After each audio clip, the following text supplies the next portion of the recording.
O aquário está dando alga marrom, está dando filamentosa, o vidro está ficando verde. Não importa, se suas plantas estiverem crescendo bem, isso a gente conserta depois. Para um aquapaisagista iniciante, você acha que é melhor uma fertilização branda ou uma fertilização mais agressiva? Boa pergunta. Se eu for indicar alguma coisa para alguém, eu indico sempre que erre para mais do que para menos. As pessoas costumam errar para menos. E aí, os problemas de uma fertilização de menos é o que mais tem para resolver por aí. O pessoal tem medo de fertilização. O pessoal deveria ter mais medo da luz do que da fertilização. E ao contrário, as pessoas não têm medo da luz, colocam a luz demais e colocam a fertilização de menos. Essa é a receita do desastre no seu aquário. Você vai colocar um cara ligado numa esteira 25 por hora, numa baita de uma corrida, e não vai dar água para esse cara beber. Então é melhor que você baixe um pouco a esteira e dê água demais.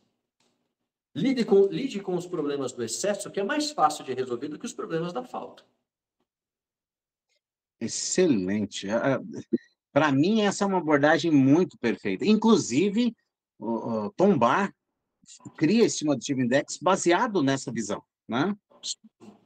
Não acho que o Estimative Index não é perfeito, tá? Ele tem vários problemas, inclusive problemas de conceitos mesmo, fisiológico para a planta, porque o excesso traz problemas para a planta, traz prejuízo para a planta. A gente pode discutir isso mais tarde. Uhum. Mas, cara, os problemas que a planta tem por excesso é muito melhor. É um problema de um casamento feliz, que eu costumo falar, do que você ter falta.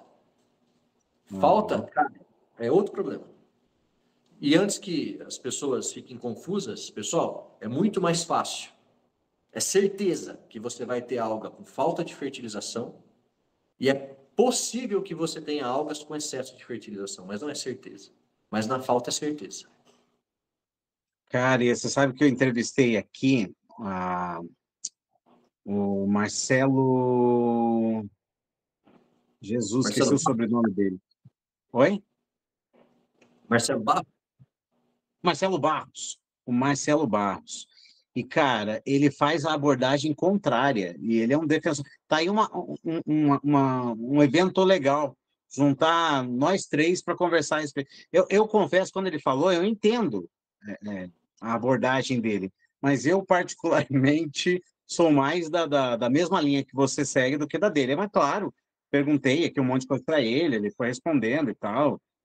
E tá tudo certo, né? Mas tá aí uma conversa que, de repente, a gente podia pensar em fazer. Você toparia, Eduardo, bater um papo com o Marcelo?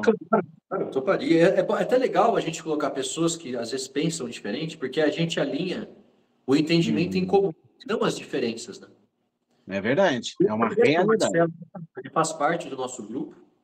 Lá é um grupo de WhatsApp dos alunos da Aquabase que já fizeram os cursos, né? Ele faz parte Sim. lá. Já conversamos sobre isso, a gente já expôs essas diferenças ali, e a gente chegou num acordo comum. A diferença do Marcelo comigo não é que não existe diferença, tá? Não existe diferença. A maneira como eu faço nos meus aquários é exatamente como ele faz. A questão é que a abordagem do Marcelo é diretamente para quem já sabe o que está fazendo. Boa. Então, se Excelente. você pega um cara que já sabe o que está fazendo, é lógico que é melhor você fertilizar menos o seu aquário. Mas não menos no sentido de você pôr a planta em deficiência. Isso é um equívoco, tá? Todos os nutrientes dentro da planta, existe um mínimo que você tem que atender para que ela não entre em deficiência e passe fome. O que o Marcelo faz empiricamente, muito experientemente, ele consegue fertilizar o aquário perto desse limite da planta. Ele ainda está com um ligeiro excesso que atende todas as condições que a planta precisa. Mas você passar esse limite é impossível para um iniciante, porque ele vai querer testar nitrato, ele vai querer testar fosfato, ele vai querer testar tudo. E a gente não consegue detectar isso por teste, porque a gente não sabe qual é o número mágico. E cada aquário vai ter o seu.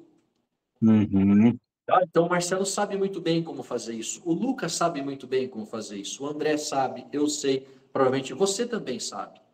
Todo mundo, né, mais experiente, aí os macacos velhos, sabe fertilizar o aquário sem botar, igual o Tom Barr, coloca 1 quilo de nitrato de potássio ali por semana. Não precisa ser assim também.